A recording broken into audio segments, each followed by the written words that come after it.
Aujourd'hui, je vous fais découvrir la plus grande oubliée du prix Nobel, Lise Meitner.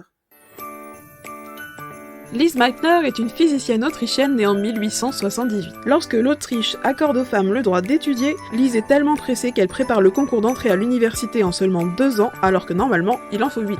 Elle sera la seconde Autrichienne à obtenir un doctorat en physique. En 1907, après la mort de son mentor, elle accepte une offre d'emploi à Berlin et devient l'assistante du professeur Max Planck. Elle souhaite également explorer une nouvelle discipline, la radioactivité. Mais à l'époque, les scientifiques masculins ne sont pas disposés à travailler avec une femme dans les laboratoires de recherche. Il n'y a que Otto Hahn, un éminent chimiste, qui lui propose une collaboration. À l'époque, on n'a pas prévu de statut salarial pour les femmes et Lise doit se résoudre à travailler bénévolement pendant 6 ans. Elle va gravir les échelons jusqu'à devenir directrice du département de physique de l'Institut impérial ainsi que professeure à l'université. Ses travaux sont mondialement reconnus et Albert Einstein, qui est son ami, la surnomme même la Marie Curie allemande. En 1938, comme elle est juive et autrichienne, elle doit fuir l'Allemagne nazie. Elle s'installe en Suède où elle continue sa collaboration avec Otto Hahn à distance par correspondance. Il lui écrit les résultats d'une recherche et ne comprend pas ce qu'il a trouvé. Lise, elle, théorise la fission nucléaire. Comme Hahn est directeur d'un laboratoire qui est financé par les nazis, il ne peut pas citer Lise sur sa publication. Ils vont donc chacun créer une publication sur le sujet. Et c'est la publication de Otto Hahn qui va retenir l'attention des scientifiques, car la plupart sont exilés aux États-Unis et ont peur qu'avec cette découverte, les nazis réussissent à créer la bombe la plus destructrice jamais créée. Ils vont donc concevoir le projet Manhattan.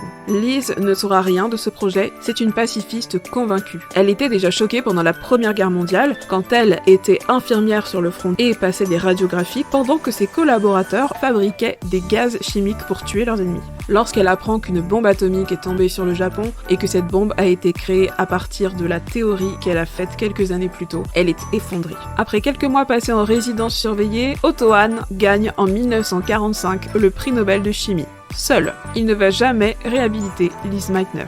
Otto Hahn et Lise Meitner vont cependant rester amis jusqu'à la fin de leur vie, et Lise Meitner va employer les dernières années de sa vie à faire des conférences à travers le monde afin que la science soit utilisée pour le bien.